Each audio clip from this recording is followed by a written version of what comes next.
Hello, everyone. Good to see you.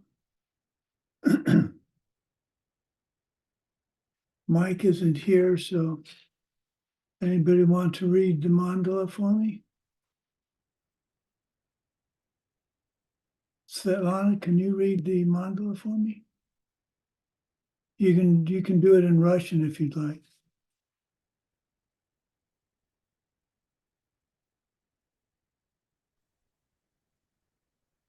Sashipukhi jukshing mitoktram, rira blingshi nindegen padi, sangyeshing du mikte ulvargi, drokunam dakshing glatru parshok, idam guru ratnamandalakam niryatayami. Thank you. I go for refuge to the Buddha, Dharma, and Sangha until I achieve enlightenment.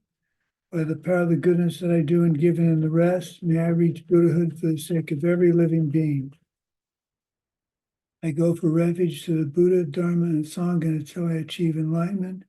By the power of the goodness that I do in giving and the rest, may I reach Buddhahood for the sake of every living being. I go for refuge to the Buddha, Dharma, and Sangha until I achieve enlightenment. By the power of the goodness that I do in giving and the rest, I will reach Buddhahood for the sake of every living being. Okay, let's do some rejoicing. Let's start with, am I pronouncing this right? Surin? Is that the correct pronunciation?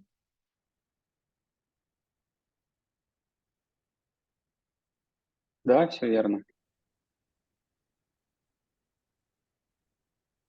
So, Yes, hello, Venerable Sumati. It's okay. You have pronounced it correctly. okay, good. So what do you have to rejoice in today? Я, как и в прошлый раз, радуюсь тому, что имею возможность присутствовать на этом занятии, видеть вас и коллег. У меня было раннее утро сегодня. Я сделал очень много дел по дому и по работе, и теперь спокойно, чистой совестью могу заниматься с вами. Today I'm rejoicing about the fact again that I'm here today with you and all other people, and also I'm rejoicing about the fact that I have done a lot of different things around the house, and I've worked a lot, and now I'm free to learn together. Oh, good. Good. That means in the future, things will get done that you need done by people in a timely manner. So it's a good thing to set. I find when I think of, well, as my wife puts it often, she'll want to do something, not want to do something, and she'll say, because I don't want to do it is why I have to do it. So that's kind of an interesting logic. I just do stuff. I don't normally have to talk myself into it. Well, that's not true. Anyway, okay. Next, let's go to Svetlana. Yeah. Today I'd like to rejoice that I brought delicious berries to my colleague. This kind of berries is her favorite one. So I had an opportunity to make a pleasant moments for her and share some food with her. So I dedicate that everyone can have in abundance what they like and everything they need to get to the enlightenment in this way. Very good. What kind of berries were they? It's like cherries, kind of cherries. Kind of cherry. Wow. Yum. I like cherries. I can eat a lot of cherries. Almost as many cherries as mayonnaise, but not quite. Okay. Gotcha. Hi, hello, good morning. I rejoice that in the morning I was running with a friend and he started talking about politics and he was complaining. So I was just patient and I remember the self-existence of politics and the self-existence of my friends and of my friend, and that's it. Very good. That's a tough. We were at lunch with some very good friends, and they voted for Trump last election, and we carefully didn't bring it up, and had a much more pleasant breakfast, lunch than if we talked about him. So good. You remembered a self-existence issue and reacted with wisdom. That's great. Okay. Natalia, what do you have to rejoice in? Well, I'm rejoicing again about my help with the translation for the ACI.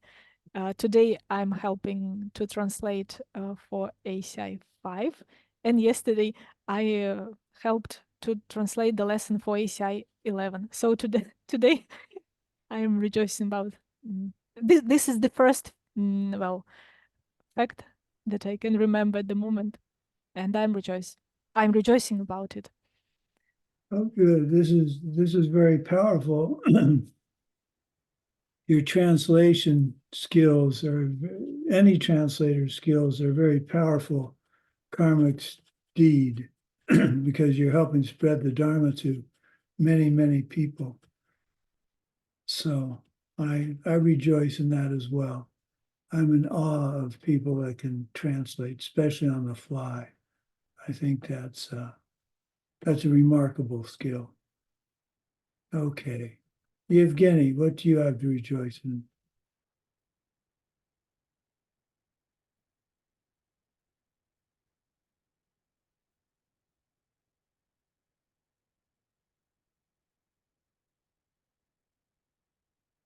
You're muted if you're rejoicing. If you're just recording, we'll move on.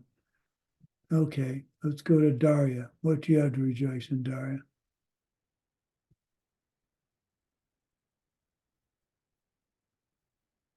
Good morning, Venerable Sumati. I'm rejoiced. I can come to lesson. I'm so sorry because I'm late. I'm sorry, it's Lana too. And I happy today. Raining. I like rain. I like sunstorm. For me, it's beautiful. So it's raining and a thunderstorm in Moscow. Are you in Moscow?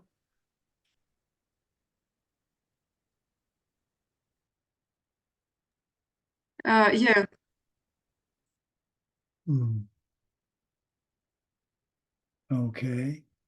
Anna, what do you have to rejoice in? She's just recording.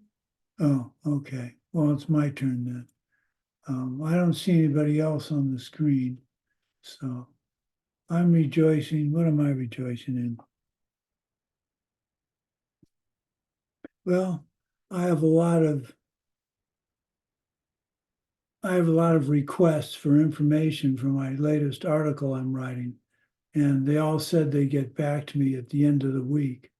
So it's almost the end of the week, and I've started 4 times to write a note to one of the people asking for an update. And I looked at the email they sent me on Monday of this week, and it said, "We'll update you at the end of the week." So I'm trying very hard not to write them and ask them what the update is. And I was supposed to get some stuff on Monday. And I know if I was at their end, I kept getting pestered by this David Stumpf who keeps asking about information. It would annoy me. So I'm not writing those notes, but I really want to get this information. I really want it.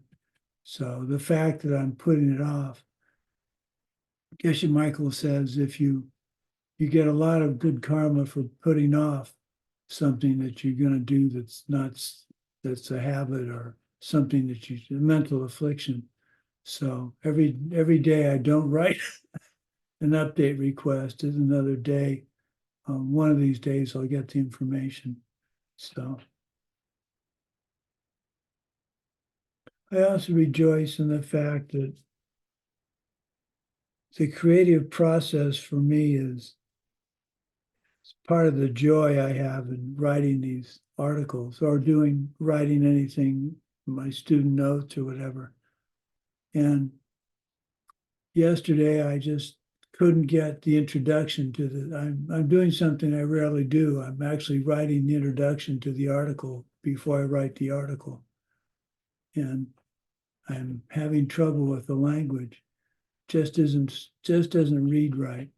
So yesterday I just started from scratch, and it's much better now. It reads more clearly, more linearly, and I just rejoice, and I rejoice in the fact that instead of getting frustrated, I start afresh and keep trying.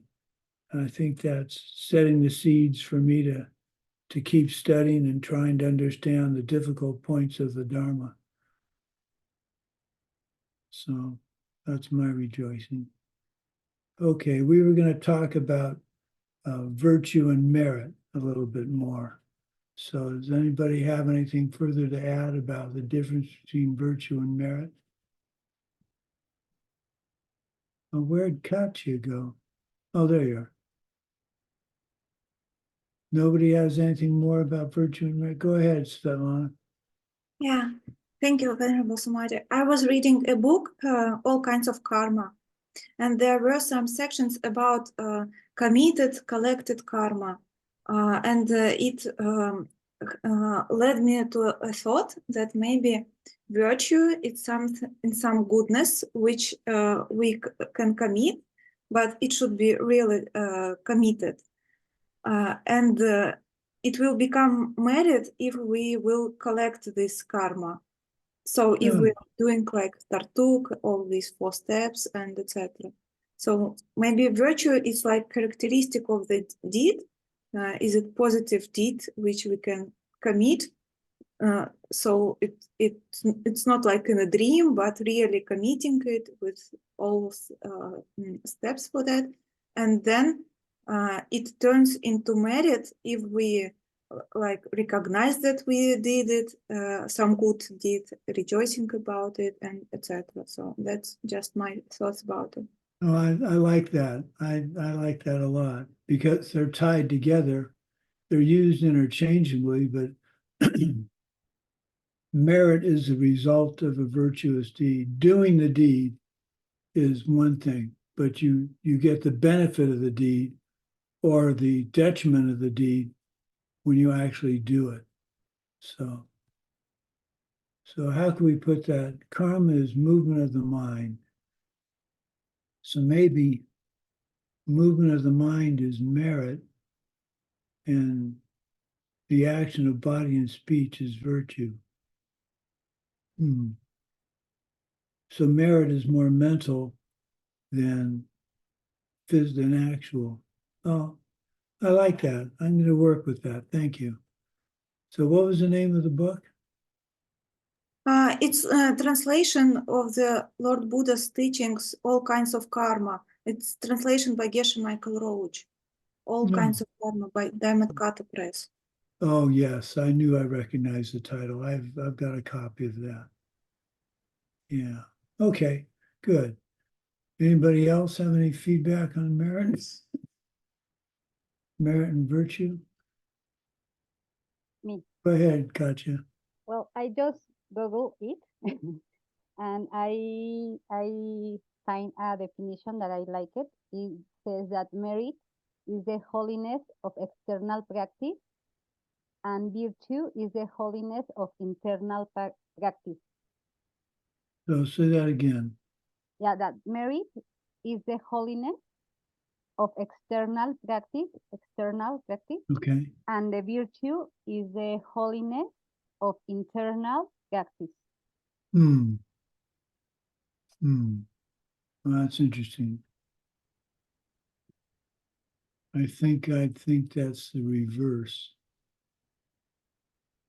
Merit is internal and virtue is external. Is that right? No, it's The other way around. the other way, Yeah, yes. see, I think it's the other way around. So merit's external and virtue's internal. I have to cook that. Interesting. Okay, thank you. That's one of those things I constantly toss around in my mind, trying to come up with a clear answer. Okay.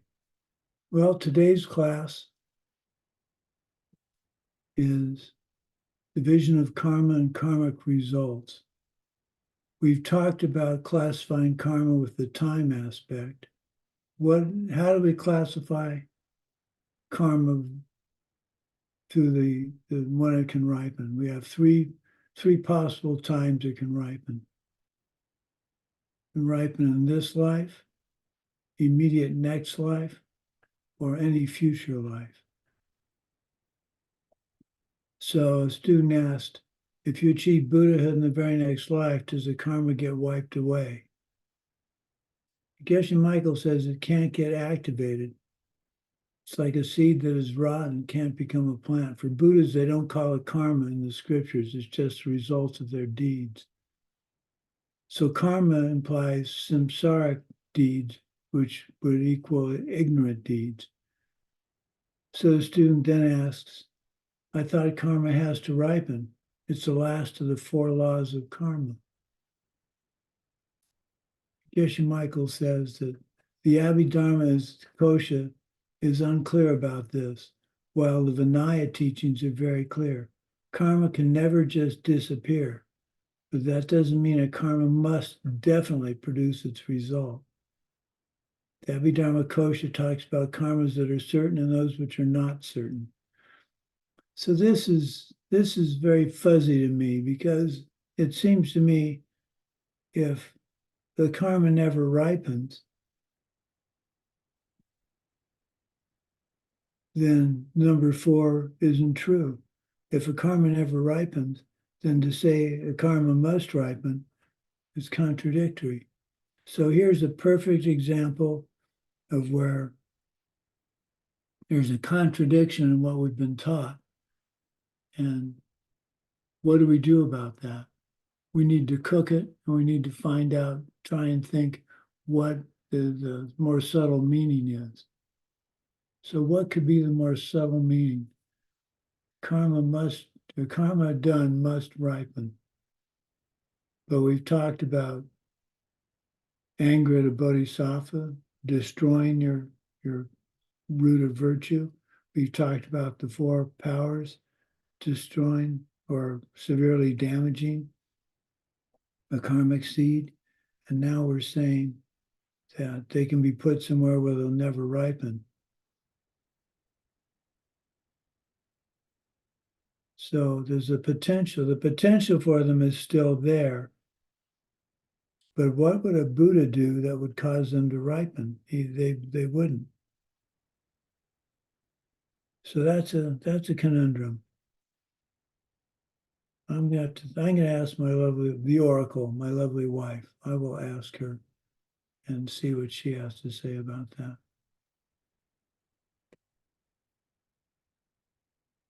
Karma can never just disappear, but that doesn't mean that a karma must definitely produce its result.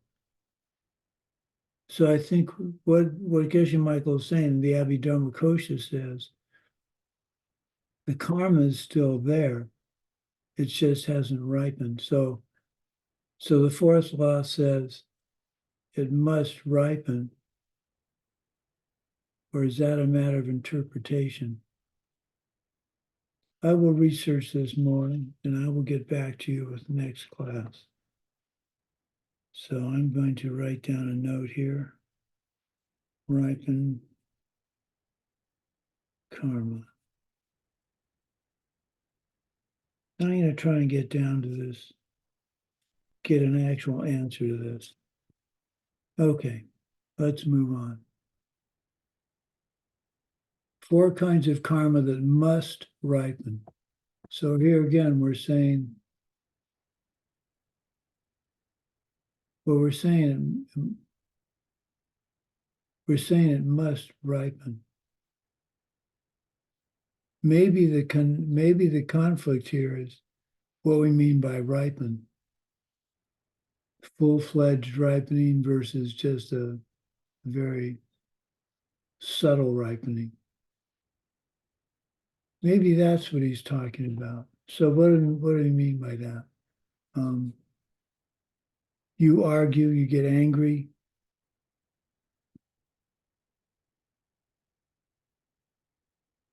You argue and get angry, and then you do the 4 powers. And it ripens, but it ripens as something unpleasant, but not anger. I'll work on this. I think I've got an idea. I'll work on it. So, 4 kinds of karma which must ripen. A deed committed with strong emotion or thought, good or bad, often involves ignorant thought, but not always. Student brings up Nazi war crimes. Many of the culprits did it in a cold, calculating manner, not passionately. So if they did it without strong emotion, does that make it a terrible karma? Geshe Michael says that the fierce ignorance, that it is a fierce ignorance and must be included in this one of ripening with strong emotion. So, and we need to remember that when we're talking about ripening, it's both good and bad. We tend to discuss the bad, but if you have really strong emotion, strong joy over someone's success, that's a very strong, you're setting a very strong karmic seed that way. So rejoicing in others' success is one way of using a very powerful karmic object to generate a very powerful karma. And you say, well, how do I know that individual is a very powerful karmic object? Well, I contend, as I've said more than once, I don't know which one of you, if not all of you, are Buddhas emanating to help me learn about the Dharma. So if I treat everybody in my life as a powerful karmic object, then I can't go wrong.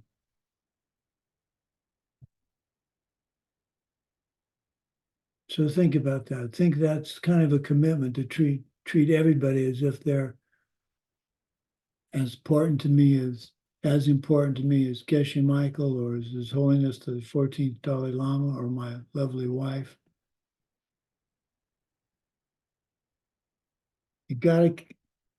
I contend you have to do that.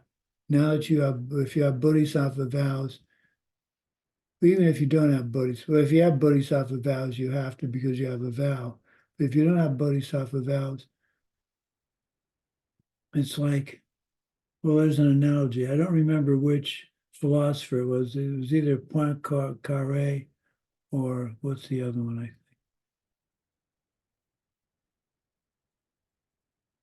Oh, there's another one.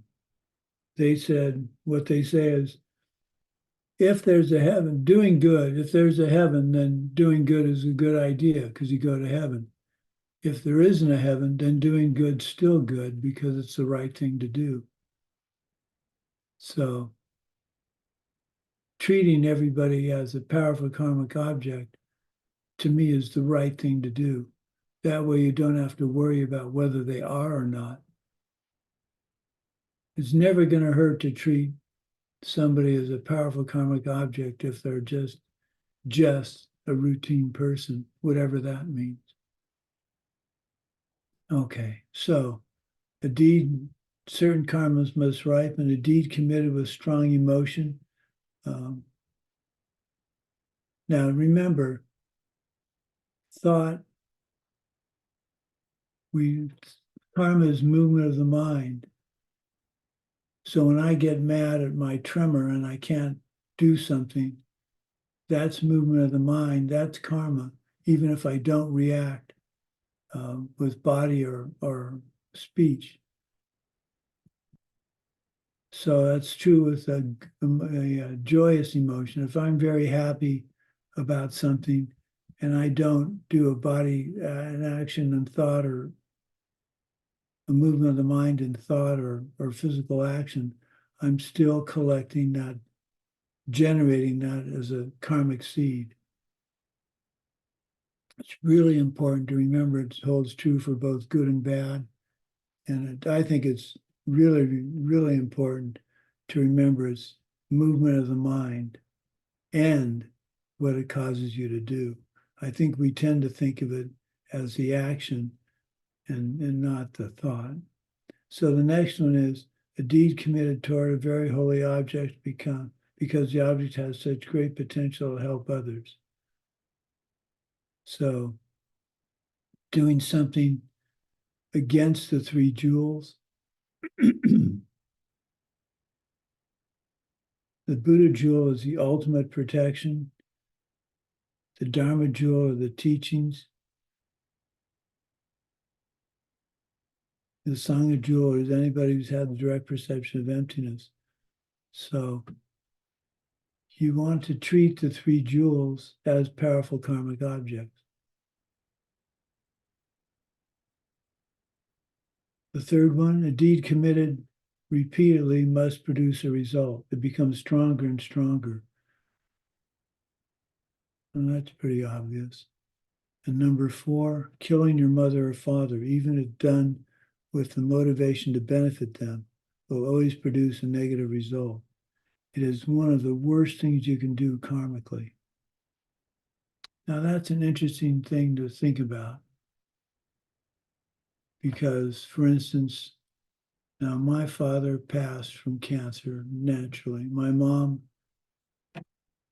passed away as similar. We didn't pull a plug or anything.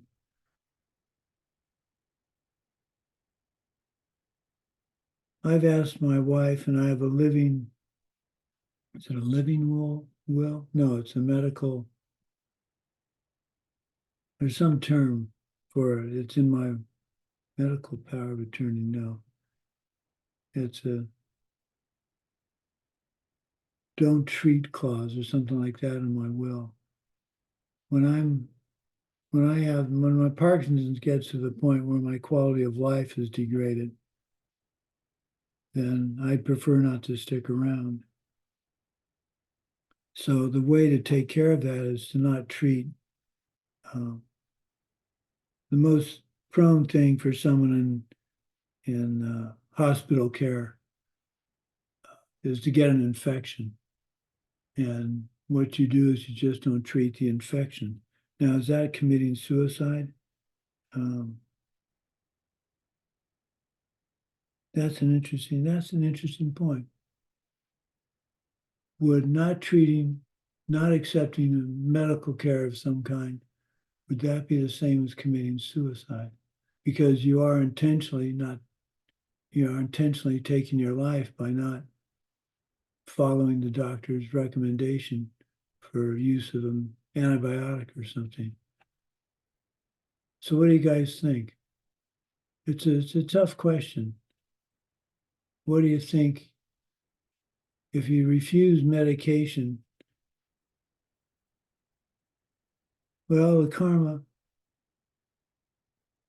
for the medication to work could have run out. So maybe that's the way to think about it.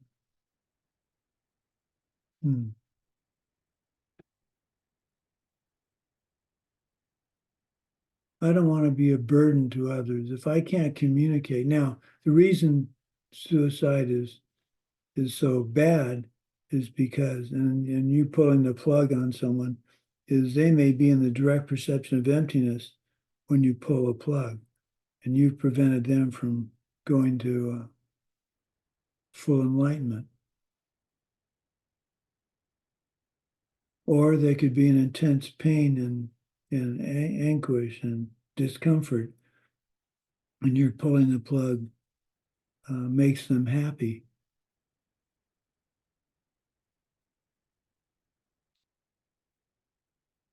That's another tough question. I have two tough questions to ask my wife about. We've talked about pulling the plug before. I think, as I recall one of Geshe's teachings, he said that his personal opinion is it's okay if your motivation is to cease their suffering. Obviously, if your motivation is to have them die so you inherit faster, that's wrong. But so if my wife was to pull the plug because I've told her I don't want to exist without in discomfort or as a burden to her, and that's my motivation, and her motivation is to satisfy my desire, and that doesn't make it a bad deed.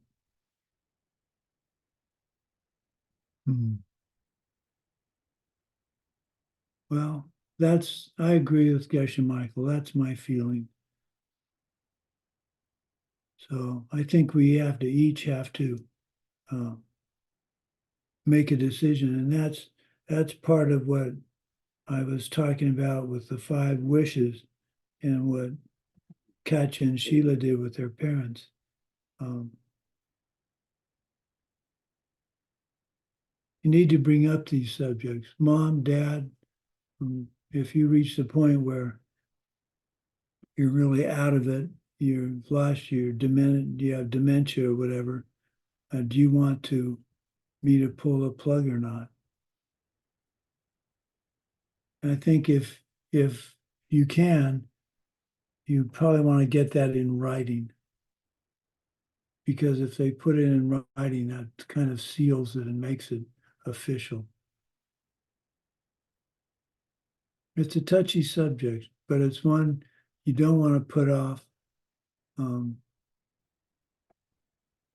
don't want to put off until it's too late.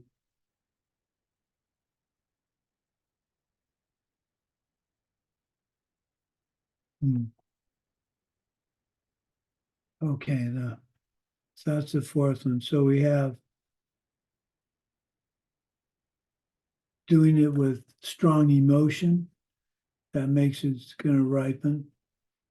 Doesn't say when, but it says it will ripen.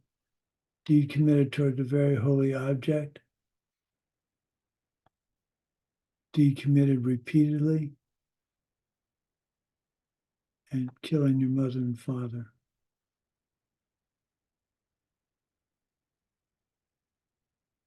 My notes here say virtuous intent. According to Abhidharma Kosha and Buddhism in general, you keep them alive as long as possible. They could be on the verge of the direct perception of emptiness. Why? Well, my wife and I have agreed with each other that we should pull the plug.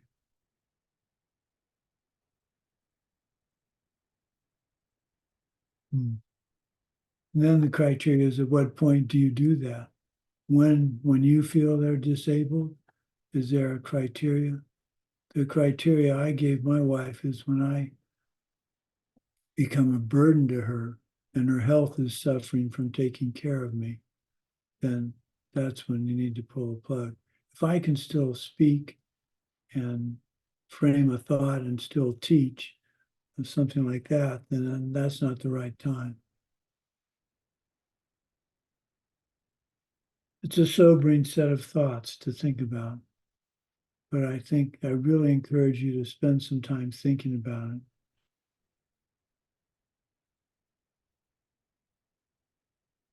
A few things will make karma ripen in this life.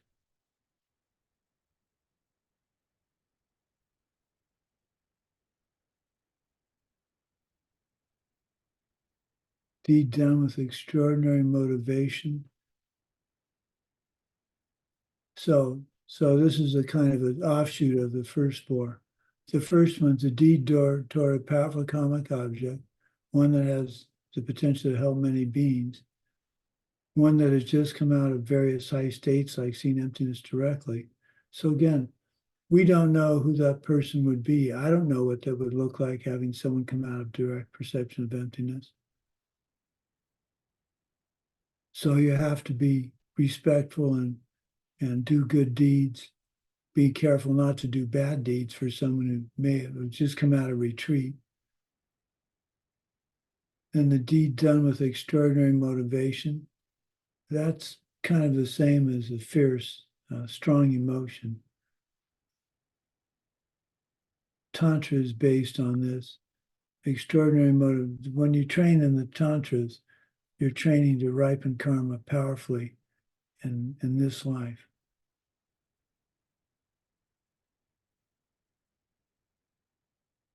There's an example in the scripture of a person who was a eunuch of a king, and he saw 500 cows being led to castration. He took pity on them and he bought them all and released them.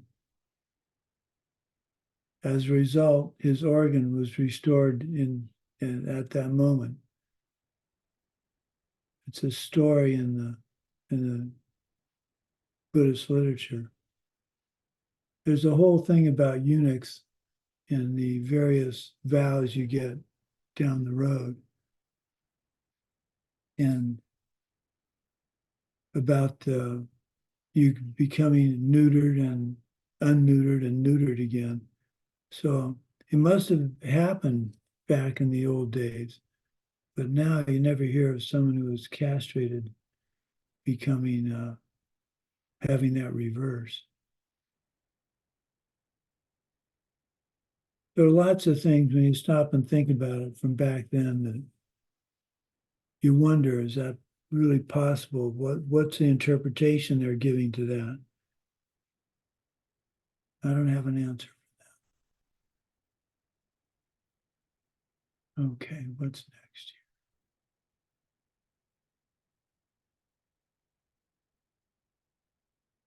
here? The three karmic results from the Lamrim Chenmo. How it ripens is dependent on the strength of your emotions when you did it. So killing.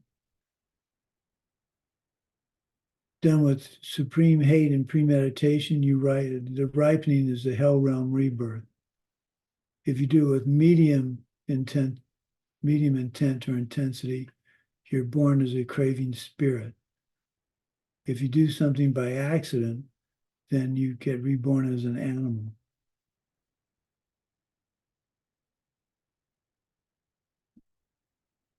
So there's a karmic result of how it ripens. There's a karmic result of similarity between what you did and the result. If you steal, the result is you never have enough. And you retain the habit in a future life. The result, so the third karmic result is the environmental result, killing. If you kill, you live in a dangerous place. Sexual misconduct, you live in a place that stinks. There's a whole matrix of this. And we'll be going through that soon. The results of deeds, don't forget, most of us think it's only the actions we do with body and speech, but movement of the mind is a root source of karma. So I keep mentioning that. But I think many of us, if we're really honest about it, most of us don't think about the movement of the mind. We think it's what we do that's generating the karma, the physical action or the speech. And it's the movement of the mind. That's the hardest thing for me to do, is to catch myself with that.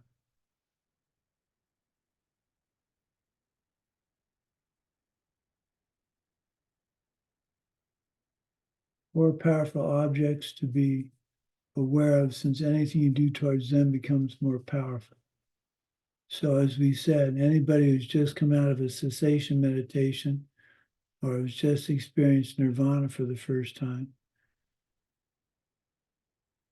someone who's just come out of immeasurable love or no mind meditation for the first time, someone who's just come out of the direct perception of emptiness, and someone who's just become an arhat.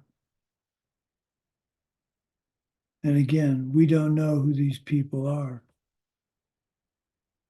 So the bottom line, we talk about wanting to help all sentient beings because they've been our mothers and such. But another reason to help all sentient beings is you don't know what level of being they are in terms of powerful karmic object or not. So we need to treat all beings, as if they're powerful karmic objects.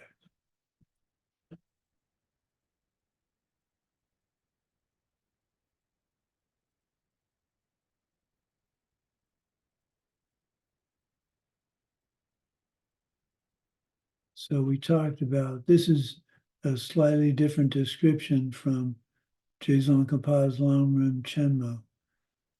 The ripening depends about how strong your emotions are when you do the deed. What's the motivation? How bad or how good was the deed? He agrees that a big bad deed such as killing results in the hell realms. Medium killing results in craving spirits rebirth, and a lesser killing results in an animal rebirth. Greater means you did it with premeditated hate, lesser means by accident.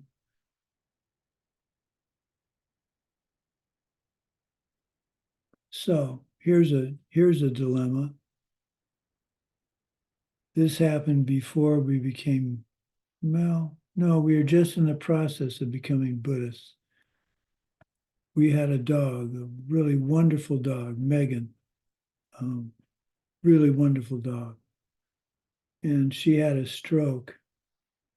Well, that's what I think happened.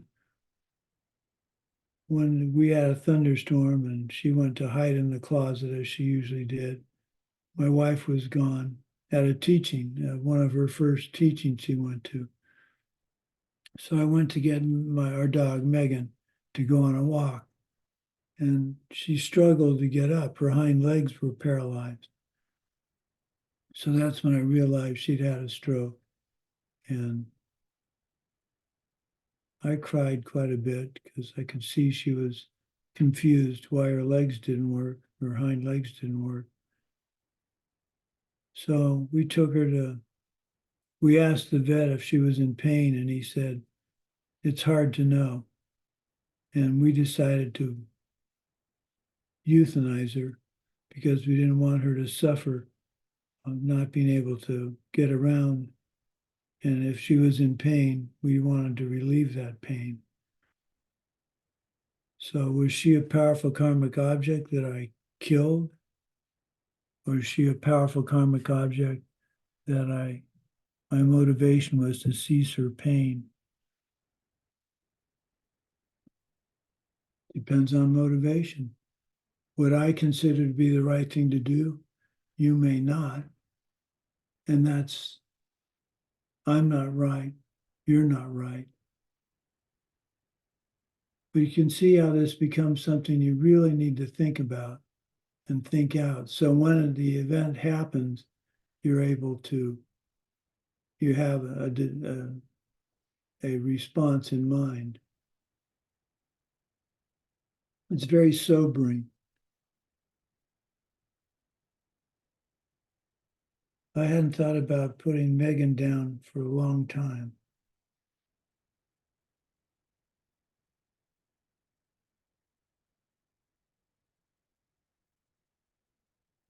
That makes me very sad. She was a wonderful dog.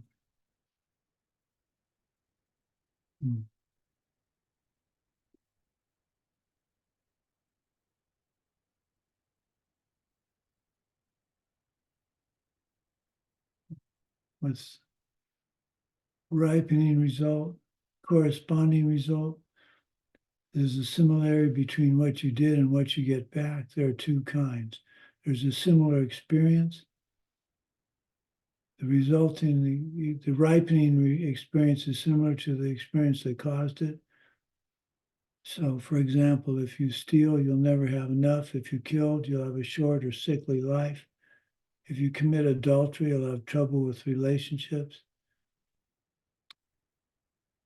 Or you have the other way this ripens is to have a similar habit. Story of a child who just loved killing little birds with a BB gun. That was a result of killing a lot in a past life. It was a habit he had in a past life. It was ripening in this life. So if you know that if you have a habit that's ripening in this life, it came from the habit in a past life. And what you have to do now is fight that habit so that your present is due to your past deeds and the future is due to your present deeds. So you just need to be very careful. If you have a habit, what do I have a habit? No, I can't think of anything I really have a habit for. Well, telling lousy jokes. If I want to keep having lousy jokes in my life, I need to keep telling lousy jokes. I don't tell anywhere near the number of puns and jokes I used to. I have a karmic correlation. I don't know if I shared this with you. I'm allergic to red ants. Red ants bite me. The bite swells up to maybe the size of my hand. And one of these days I'll have an anaphylactic shock and die from it. So why do red ants irritate and bother me and not other people? Well, I decided it's my sense of humor irritates other people. And in the past, I irritated powerful karmic objects, and they're coming back as ants that bite me and irritate me. And that's coming from my humor. So you think, well, that's a dumb correlation. Maybe it is, but it's one I could control because I don't tell anywhere near as many jokes. Now, part of that is because I'm teaching to so many different languages that I just get blank stares when I tell most of my jokes. So this is an interesting question. I noted this in the video that Svetlana made. I was really pleased to see in the video, she says, it's my karma so, and then in parentheses, she has a W, like the word so. In English, the word for so. S-O-W is pronounced the same as S-O, and it means sowing seeds. Now, S-O-W is also pronounced sow, and that's a female pig. So that's not the reason I use that definition. So I'm curious, what's in Spanish, Katya, what's the word for sow, S-O, and the word for sow, like you're sowing seeds? So pero. Pero. Pero, like what? And so with W is cosechar. Wow, they're very different. Yes. Well, that's too bad. How about, okay, Svetlana, how about in Russian? What's the so, S-O, and S-O-W? Yeah, SO it's like itak, tak, and SOW, сеять. Wow. Well, that's no fun. That's no fun at all. Well, what other language do we have here? I think it's Russian and Spanish. And German. Oh, okay, Camilla, thank you. What's SOW in German and SOW? Nihan is SIW, and so is so. Hold on, ISO. Well, no wonder I get such strange looks when Yeah. when I wax eloquent about so and so. Well, that's just rats. That kind of takes the fun out of it. In English, it doesn't. No, that's true. But, well, I'm still going to use it as a teaching tool. Because what it shows me is, what I'm trying to show is being aware. No, that does rats. Well, I'll deal with it. Okay, then there's the environmental result. So, example, if you killed, you live in a dangerous place with wars and muggers. For sexual misconduct, you live in a place that stinks. So if you live in a world where there are lots of wars going on, if you live in a world where there's lots of chaos and lots of violence, then it's because you personally killed things in your past. And that's ripening now in this life. The muggers in New York or the muggers in Tucson or Guadalajara or wherever are a fault of your harming others. So you need to be sure not to do that. And we know that. We know that what we do in the past ripens in our present. So the war in Ukraine it seems to be the fault of the Russians, but it's my fault for having killed and disrespected other people in other countries in the past. Now, when we were doing the teaching my wife and I did this last weekend, we had, I don't know, 30 or 40 people, and we were answering questions. And at one point, we hadn't answered any questions from Russian students. And one of the chat, somebody got on the chat and said, "Why aren't you answering questions from Russians?" And I looked at my wife and she looked at me, and we weren't not answering questions from Russians. We were answering questions as they came in. So I have nothing against the Russian people. I have a lot against Putin, but I don't consider the Russians as a people to be the issue. It's the Russian government. And that's coming from me, from my not respecting others' personal needs and desires.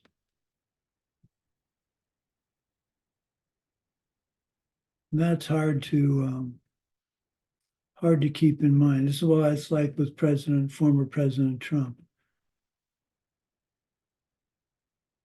He's coming from me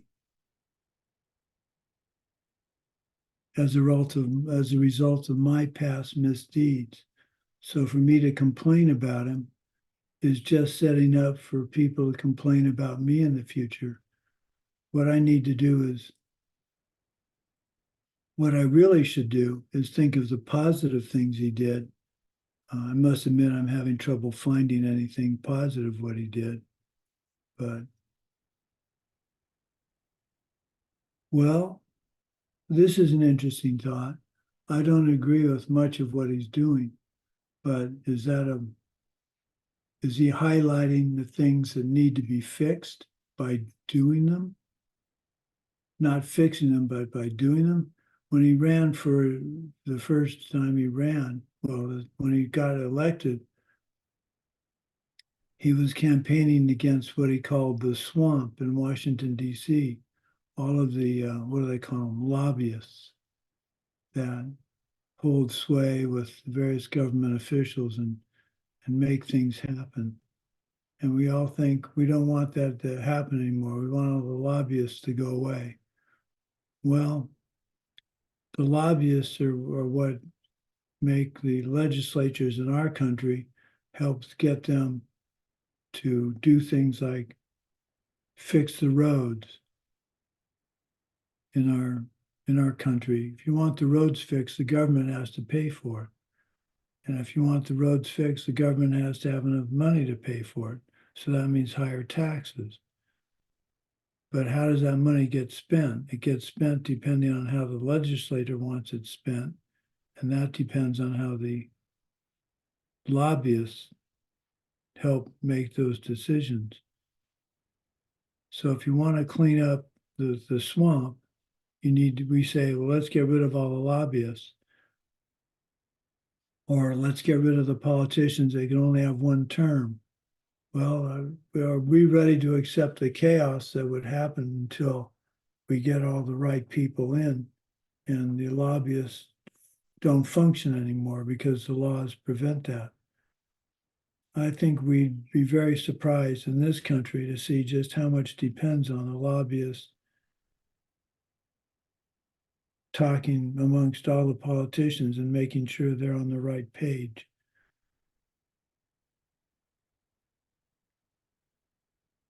Sometimes I wish there was a button we could press, like reset, like on a computer, just power everything down and power it all back up and have it be set properly. I read a book, the example is Mexico, but I think it's true about any country. I read a book about all the revolutions in Mexican history. And what happens is the leader comes in and like, what's his, not Pancho Villa? A charismatic leader comes in, not a professional politician, gets elected by promising not to do the very things that his predecessor has done, like have your brother become the the defense secretary or the attorney general, something like that. And then they're not going to live in a fancy house, and they're not going to do this, and they're not going to do that. And 3 or 4 years into their term, they're living in a fancy house. Their uncle's the Secretary of the Interior, things like that. I use Mexico as an example because that's just the book I read. But we had John Kennedy, President Kennedy's brother was a Attorney General. That's something that doesn't happen very often in this country. But the point is, you go in thinking you're going to do something, and slowly but surely the world drags you back down into the morass of the way things, that's how it's always been. Another example, it's kind of an interesting example from my wife. She was a physician assistant, and she joined the Arizona State Physician Assistant Association, and she got on the board. But before she got on the board, she had all these ideas of how to change things. Then she got on the board of directors, and she realized that all the things that she had said before that about how to change things were just not possible. And as a board member, she was saying we can't do the very things she had suggested that be done. So again, it's a matter of your motivation to get things done, and then you find out the unintended consequence of your deed is something you need to wrestle with.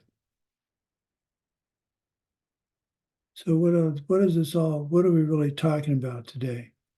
What we're talking about is, in my mind, is that we need to be very careful what our movement of our mind, and especially our opinion, criticism of others. I put it this way, if you're going to criticize, you can have an opinion. There's nothing wrong with having an opinion. But if you have an opinion, it seems to me you should have a solution. So I don't like, what's an example for President Trump? I don't like how he makes up nicknames and calls people by nicknames that are silly and demeaning. So that means I have to be assiduously honest and very careful to make sure I call people by the right name. I was taught as a child to call people by their given name. So my name's David. I'm not Dave or Davy. I'm David. My wife's Susan, not Susie or Sue. Now, how important is that? Well, if I respect somebody else's, by showing respect to someone else's name, even something as trivial as not Dave or Davy, then that's going to ripen down the road for people to respect my name, and ripen down the road to have people respect other people's names and get rid of this very childish nicknaming of people. So it came in my life, my fault for that happening, and that's because I disrespected other people and their names. And that seems really trivial and silly, but much of what we find trivial and silly is what ripens into our samsaric existence. So it isn't trivial and silly once it ripens. So that's why you have to be so constantly aware of your deeds. And it's the whole point of keeping a 6 times book or keeping track of your vows.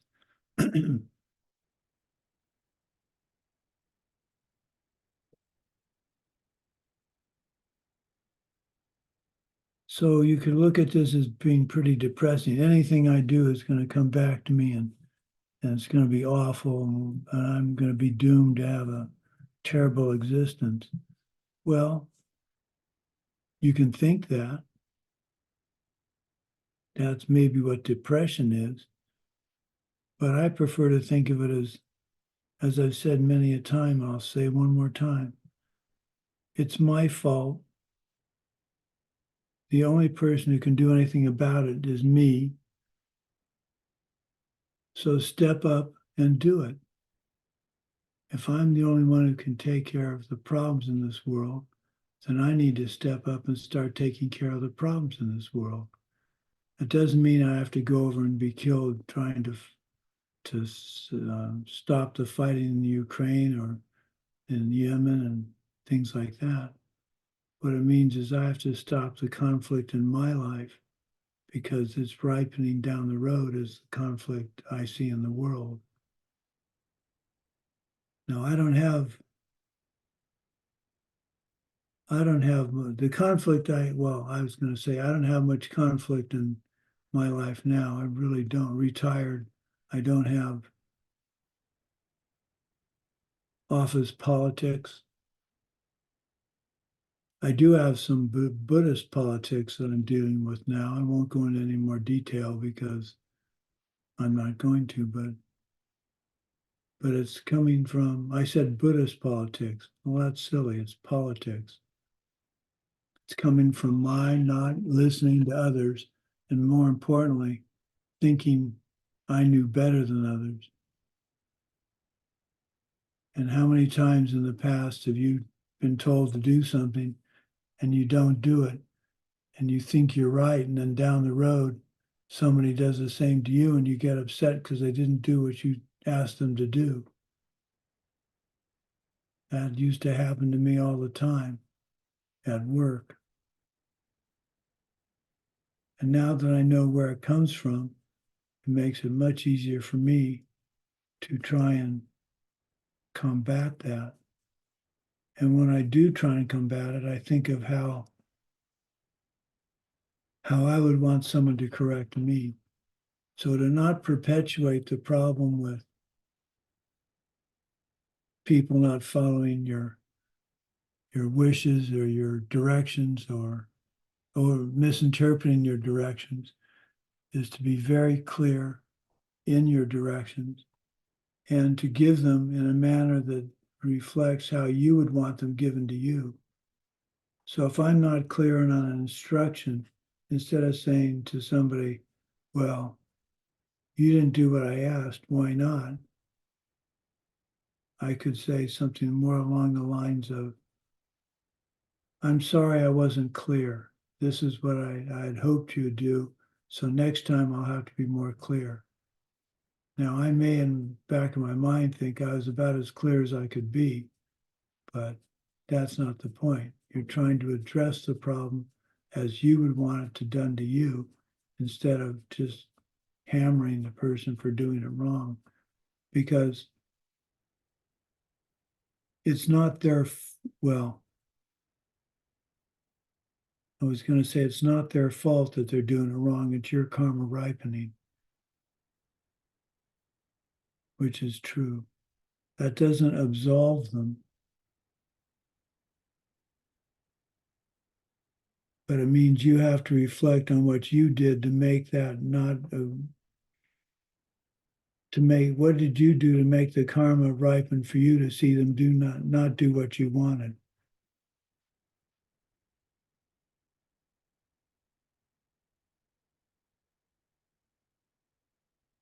Okay. So we have certain karmas that will ripen for certain, although we were talking about how some of them are latent and never ripen. I'm going to work on, I will have an answer for you next Monday as best as I can. I will have an answer for you on the idea of a karma, why the fourth law of karma appears to be violated by some of what we taught today. And it really isn't. I'll do my best to have a firm answer for you by Monday.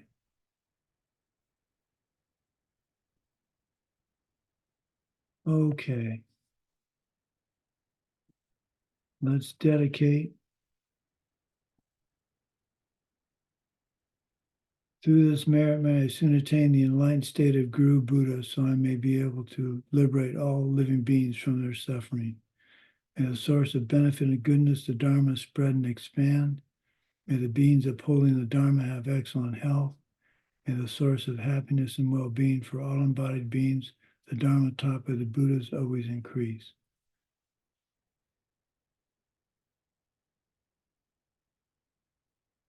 A lot of what this class, the last couple of classes can be somewhat nebulous. So I'll try and make it much clearer next class. Okay. Thank you, everybody. Have a great weekend, and I will have answers for you on as best I can on Monday. Okay. Bye-bye. Thank you. Bye-bye. Thank you so much. Thank you so much. Thank you. Thank you. Bye.